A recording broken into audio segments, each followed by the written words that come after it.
큰 소리를 내며 울리는 전화. 그리고 그 전화를 두려운 듯 바라보는 남자.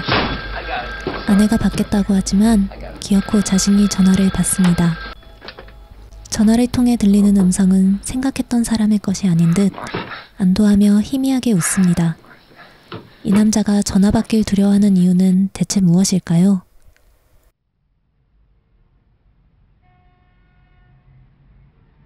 뉴욕 맨하탄에서 변호사로 활동하고 있는 댄. 화목한 가정, 일은 승승장구. 남부러울 것 없는 평탄한 삶을 살고 있습니다. 그러던 중 한 여성을 만나게 되는데요. 미소가 매혹적인 여자 알렉스입니다. 이를 계기로 만나 함께 식사까지 하던 중 알렉스는 댄을 당당하게 유혹하고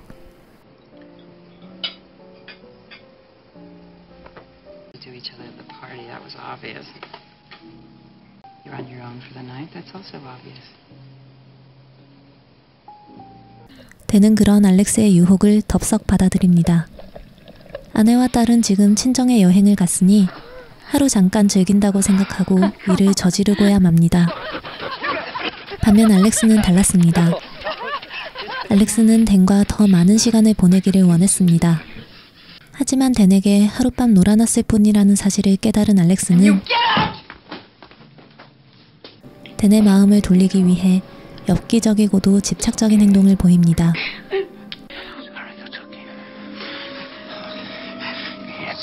손목을 자해하거나 회사에 끊임없이 찾아오거나 심지어는 집에 전화를 걸어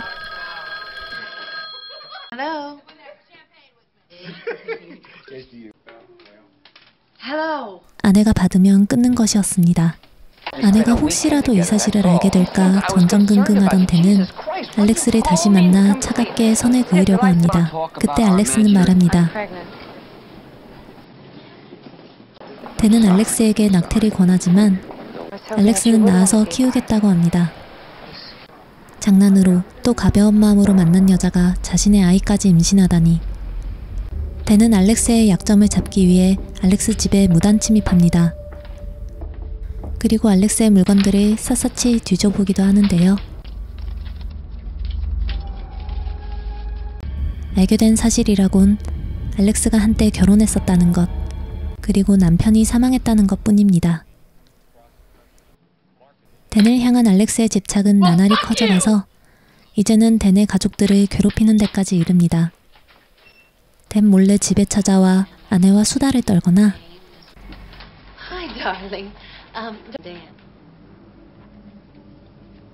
화학물질을 뿌려 자동차를 부식시키거나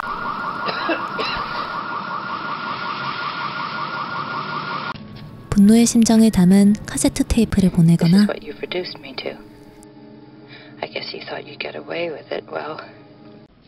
집에 몰래 침입해 아이가 예뻐하며 키우던 토끼를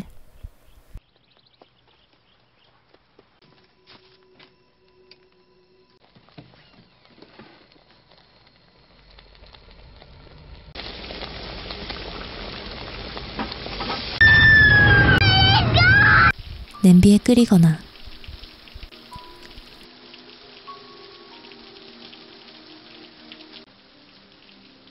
가족에게까지 손을 뻗으니 댄은 어쩔 수 없이 아내에게 사실을 털어놓습니다.